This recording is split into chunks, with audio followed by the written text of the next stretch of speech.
Tous les jours, les bonnes initiatives du département sont à retrouver dans votre rubrique C'est local. Aujourd'hui, un très beau livre sur Nantes, écrit et illustré justement par des amoureux de la Cité des Ducs. Ils sont avec nous ce soir, Pascal Michel et Mickaël Guillemot, dit Mike. Bonjour à tous les deux. Bonjour. Merci d'être avec nous. Alors, je crois que cet ouvrage part aussi des 150 photos prises en 10 ans par vous, Mike. Des photos inédites, je crois. Vous êtes tombé assez rapidement d'accord ou pas? Oui, c'est ça. Il y a un peu d'inédit, puis il y avait déjà 10 ans de travail dedans qui est fourni dans ce livre.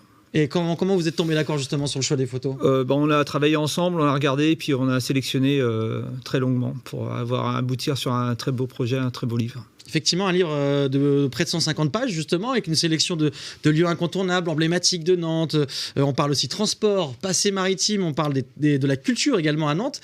Des thématiques qui ont été évoquées, évidemment, dans d'autres livres. Mais qu'est-ce qu'il a de différent, celui-là, justement? Il est beau, il est magnifique. On l'a fait avec le cœur.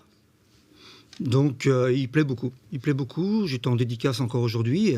Et les gens sont subjugués par les photos, par le contraste qu'il y a entre les photos et le texte.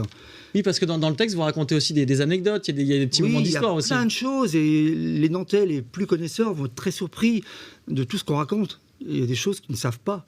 Et ça, c'est top. C'est ça aussi, c'est de dire que ce livre, il ne s'adresse pas forcément qu'aux personnes qui ne connaissent pas Nantes, c'est aussi pour les Nantais?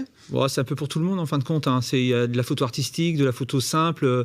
On a essayé de mettre un panel et puis sortir un peu du cadre conventionnel des photos classiques. Moi, je travaille, ça fait 10 ans et on a voulu faire quelque chose d'autre et puis de mettre vraiment le patrimoine nantais en valeur aussi.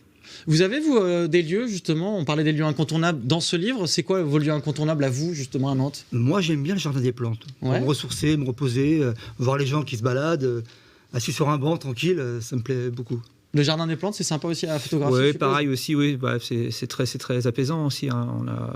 Après, il y a plein de beaux lieux. Il y a aussi la place Gralin qui est superbe, la place Royale aussi, et puis plein d'autres. Le passage Pommeraye aussi, surtout vraiment très, très surprenant.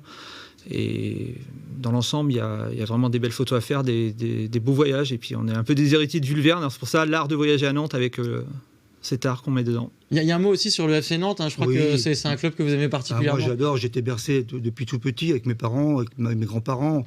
On allait à Sopin, et puis à la Beaujoire forcément. Et moi je suis un supporter de Nantes inconditionnel. Et ce que je peux rajouter, c'est au niveau du chapitre culturel. Ouais. On parle du carnaval, je suis un passionné de carnaval. C'est vrai, il y a eu déjà des ouvrages sur le carnaval. Tout à fait. Et donc j'ai un chapitre sur le carnaval de Nantes. On parle également du Samedi Nantais, le théâtre à Nantes. On parle du Royal de Luxe, de Machine de Lille, des Rendez-vous de l'air, de la folle journée. Le livre est vraiment complet. Très complet. À retrouver évidemment un beau cadeau de Noël. Ça s'appelle L'art de voyager à Nantes. Merci messieurs. Merci beaucoup. Merci.